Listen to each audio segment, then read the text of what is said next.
Hello. Thank you for attending our Building Engineers in K-12 Classrooms virtual conference hosted by Moore County Schools. This conference is part of our Innovation Academy grant from NCDPI and is completely free of charge for all attendees. To gain access to this slideshow, you can find links for this presentation at the end. Application for CU credits can be found on the last slide of this presentation. Once again, thanks for being here. I'm Matt Wolf, a digital integration facilitator with Moore County Schools. If you have any questions, please feel free to contact me. I can be found at this email address on the slide or at my Twitter handle. Let's get started. The inspiration for this activity came as a request from a third grade teacher that wanted to try something different and teach forces in motion. I was brand new to the digital facilitator role by about 1 month. Prior to this, I had been a classroom teacher in third, second, and fourth grades for about 14 years. As fate would have it, I had taught with this teacher prior at another elementary school. Also, fortunately, the diff before me had written a Department of Defense grant for Sandhills Farm Life, and it had been approved. So a month prior to this lesson, I spent unpacking a whole lot of boxes of technology. Within some of these boxes were robots, and the one that intrigued me the most happened to be Spiro.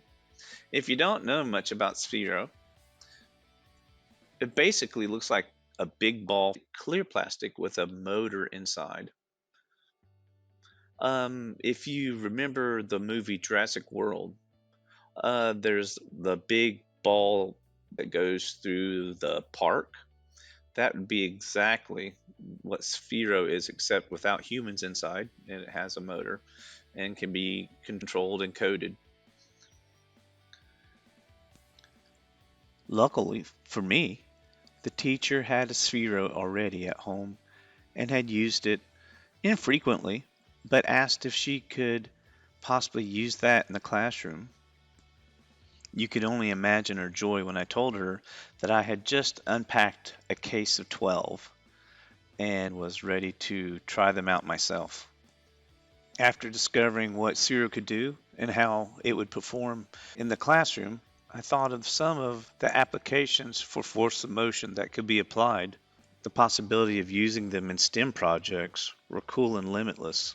So my only problem now was to figure out how exactly or what exactly am I going to pair with Sphero to try to teach force of motion within third grade.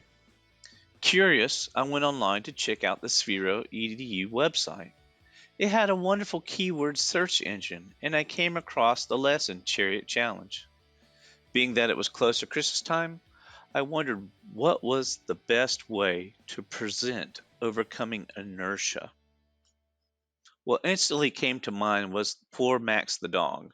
If you don't know much about Max, Max happens to be the dog in the older Grinch How Stole Christmas TV cartoon and book that came out between the 60s and 70s, I believe. The Grinch stole all the different items from the Who's in Whoville and packs everything up on a sleigh. Max, the dog, is the reluctant minion of the Grinch, and it so happens he can't pull the sleigh because of all the bags filled with packages and things.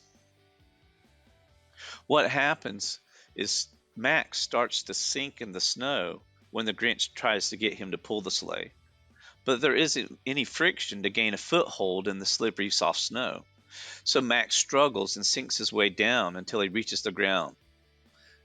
Once he does, the inertia is too great to be broken. Once Max is able to achieve traction, you notice that the background begins lunging and jerking a little bit at a time and steadily builds to a fluid movement. Max breaks the stalemate of inertia.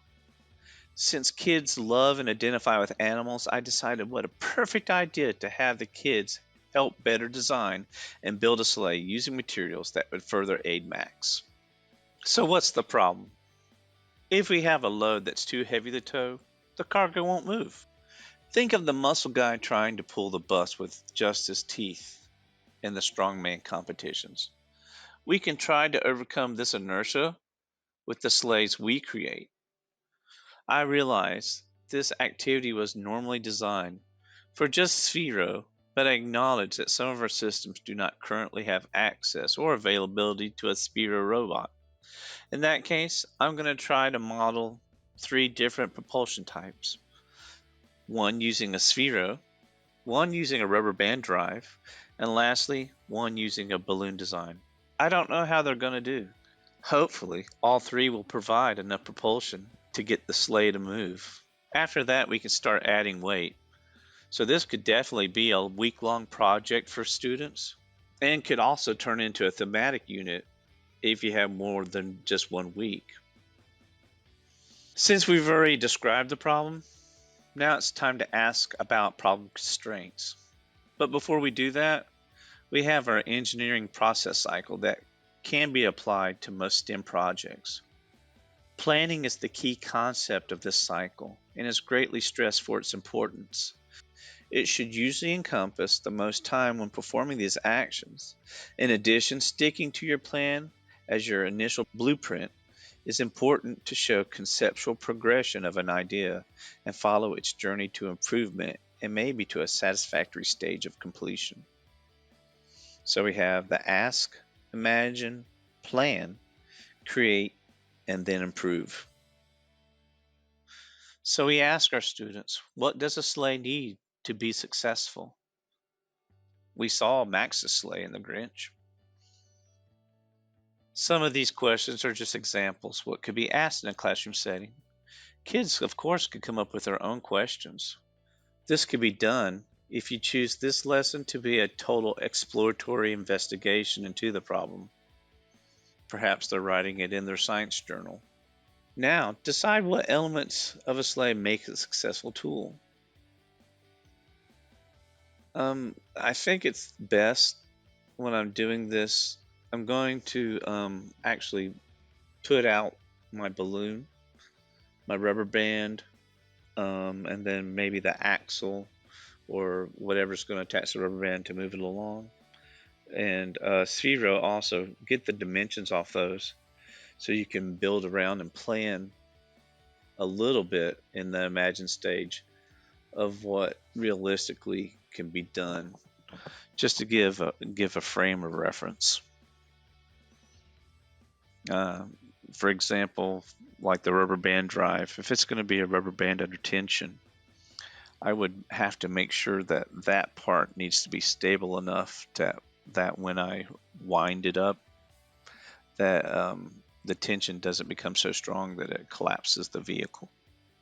Now it's time to draw, and you don't actually have to draw. You can also use Tinkercad. It's a free website which is basically computer aided design that can put your drawings or your concepts into 2 or 3D models. Also, if you have access to a 3D printer, they could actually print them as well. Kids love to draw, so this part, planning, is in their wheelhouse. This time they're drawing for meaning, as in for design and for engineering purposes.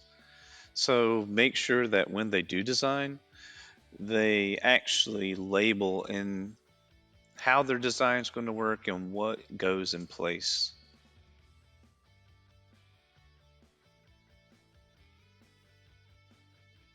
But you definitely want to have Sphero's dimensions down. And I'm going to use a WeDo kit 2.0 kit that has Lego pieces in it. Not necessarily for the motors, but possibly for the wheels. I think it has a set of skis in there as well. I believe I remember kids using that last year. I think some kids use chains in their design.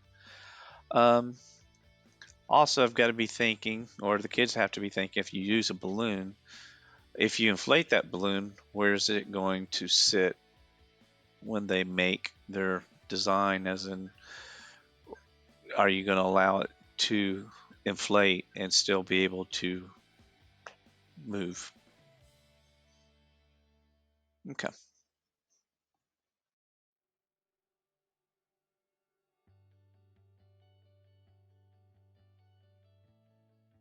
Finally, it's time to transition into the create phase. Now you get to make it, try it out. So this is the testing phase. This is also time for data collection, but you're able to see what your structure can do, how it performs. In addition, you can also witness what impedes Sphera's ability to roll and the design. Does the design and the structure stay together? If it does, can you add more weight? Can it handle the speed at which you're traveling? You may need to do multiple runs, and as you do multiple runs, make sure you take time to collect your data, have someone that's measuring either time and distance and weight. Let's go ahead and view the movie really quickly. It's a short. All right. Okay, go. I didn't start it. That design was one of the successful ones without having any weight on it. That's just the testing of the basic structure. Um, the kids didn't mind having to rebuild this later on in the week. We probably took 2 weeks on this project and only 4 class periods. One for the initial description of Sphero, the concept, how to use the Legos um, for this to build their sleighs. Not that we were telling them how to build, but just general housekeeping if you lose a Lego and whatnot. In, in addition, this did not allot for a lot of class time. In addition, they had to break down their designs and rebuild them in the next class period. So 2 weeks is what it took to complete this lesson, but it was only 4 class periods. So basically, it was a Tuesday, Thursday, then a Tuesday, Thursday again. But the kids really seemed to enjoy testing and seeing each one go. Uh, Here in this video, you can tell that they're pretty much all seated, but that was just the initial. After a while, after testing for a little bit longer, they all wanted to get up and witness each other's, and it became a little bit of a competition, but at the same time they were cheering each other on, so it was a good experience for everyone. So for that data gathering portion, I'm going to have a link there to force copy that you can have this graph. I don't mind. What you do is just click the link and it will give you your own personal copy that you can edit and whatnot in Google Sheets. Of course, this isn't a graph. This is actually a table taken off of Google Sheets spreadsheet. So it's fully editable. So you'll have that. Plus, you'll also have access to the other tab, which has what I'm going to explain in extensions area, a sheet that covers going over different frictional surfaces. So hopefully that's useful as well. Improvement, yay!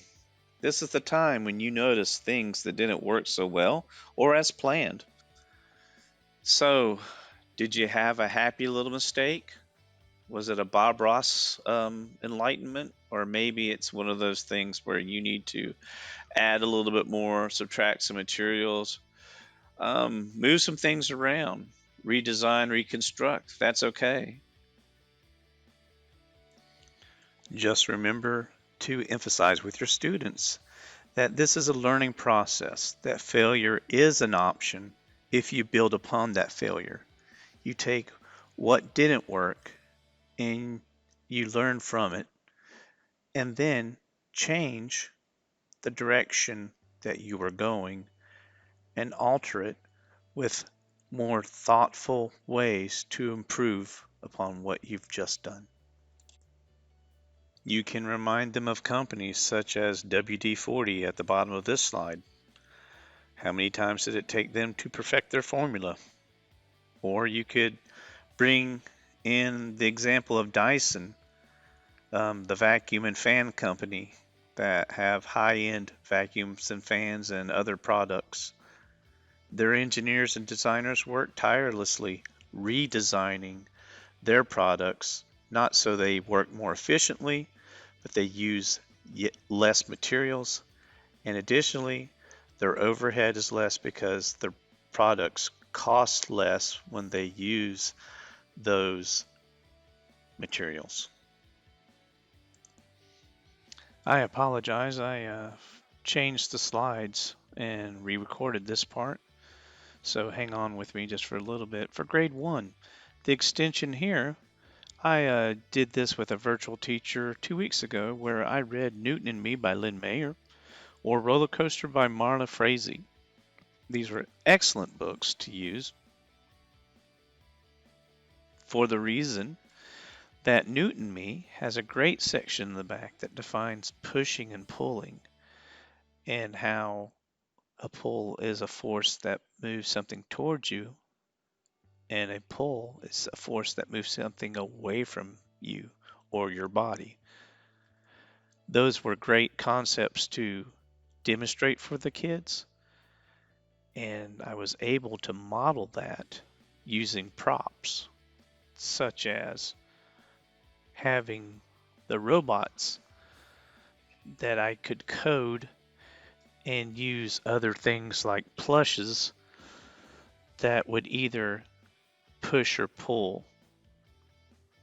And these were kid-friendly plushes that they would identify with. I think one was Baby Groot, and another one was a figure from a Star Wars movie. And what happened is Miss Devlin was the virtual teacher that I was working with at the time, and she would basically watch the Google Meet, and how that virtual class would respond is when I wasn't presenting and I took off my presentation, I would ask them, is this an example of pushing or pulling? And she would put them in grid view. And I said, if it's a example of pushing, they would throw their thumbs up. And if it was not a good example of pushing, of course, they would go the opposite way and thumbs down. But the kids got really excited about it, especially when I put some of the examples on a slope, and the slope happened to be on a table, and the slope was at the edge of the table. So basically, if you think about Wile E. Coyote and Roadrunner, I coded the rover robot to push the plush to the edge of the slope, but I had not tried it before the lesson. So I had a general knowledge of how far it would go, but I wasn't sure exactly how much speed, and it took it right to the edge of the slope. And of course, you could see some of the faces of the children. You could see their mouths open, and they're about howling, like, "Oh no, don't go over, don't go over." But it was definitely engaging. Well, I believe that a lot of the kids had a great time with that. And so Miss Devlin had them post their own pictures or video, and they got to submit those through Seesaw. I think one came through Google Classroom, but also Flipgrid, Class Dojo are just some examples of what they experienced in some of their experiments at home. I believe one child even had her dog pull her around the house with a pull-toy rope, and then she did the same with the dog, trying to get it away from her and then towards her. So that was a cool little example. For grade 5, hey, your sleigh now can run over various types of frictional surfaces. If you remember, I shared out the Google spreadsheet table, and then I had that other tab that has a place where you can do multiple heats for each run, and you can do now different frictional surfaces. So I have this in the slide for grade 5. I've hyperlinked each grade except grade 3. I took that off because this is grade 3 heavy. And the surfaces you can use: sandpaper, wet cardboard, a carpet or towel, tape, sticky side up, kind of a Morbius or Mobius strip, inverted. You don't have to invert it, you can just do it like the way your teachers that you've ever seen try to put posters up on the wall with circular tape, and of course, the next day they're on the floor. But anyway, and then lastly, you can use a control group. But have the kids run those over the surfaces. And then you ask, or before you ask, say, hey, what would sandpaper represent in real life? Sand or beach or sandy surfaces, maybe the sand hills.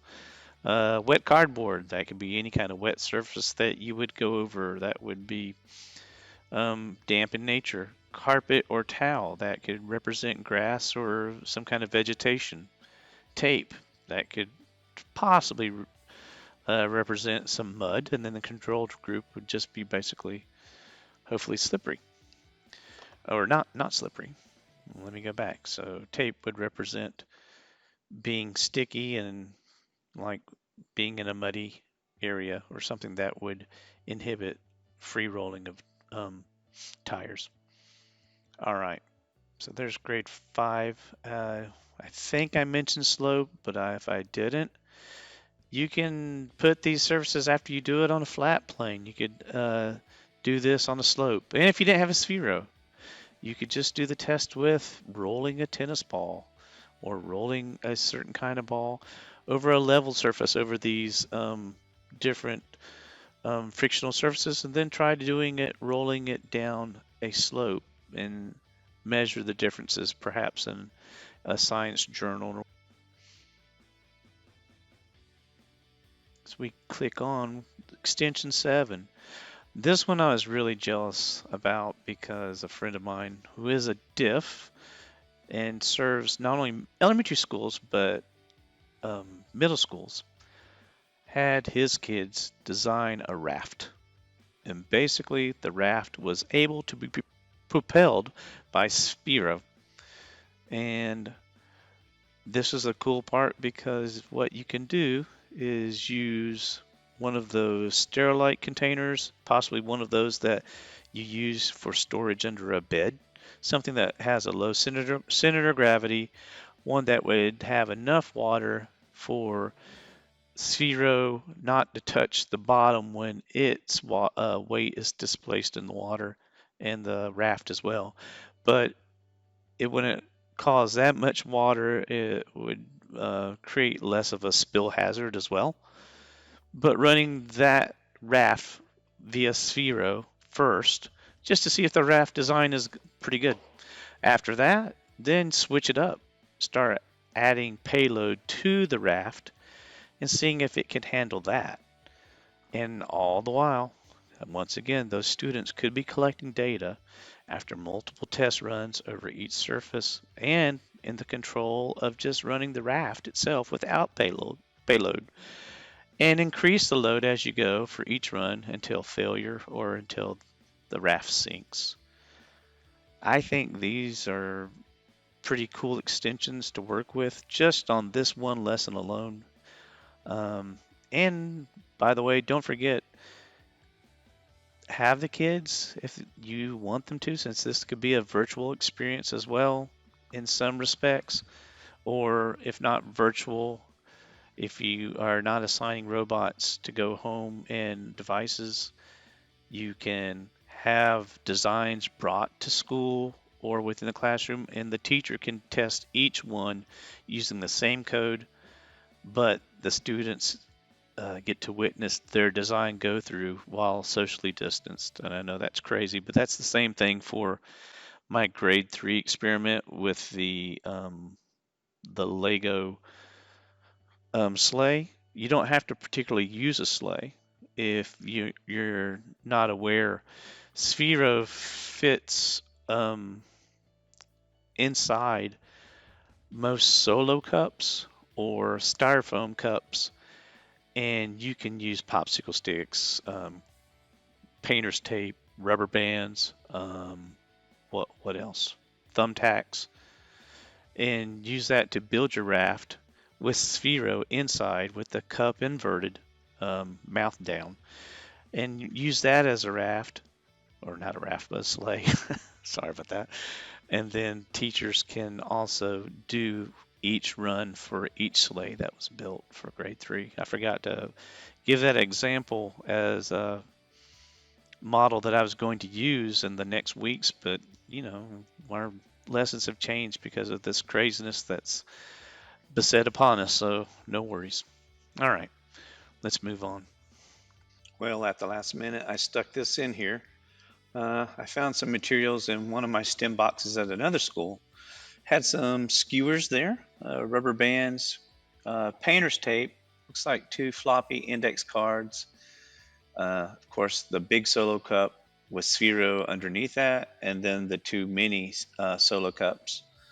And this was all acquired from our STEM lab that we have for the district, where we can gather materials to do our hands on STEM projects. But I figure that if you had these already portioned out, um, with the supplies, and you can make like a shopping list with material listings and prices, so you can integrate the math part of that as well, and have a budget where they have to stay within, and maybe charge maybe for 2 feet of tape maybe $1.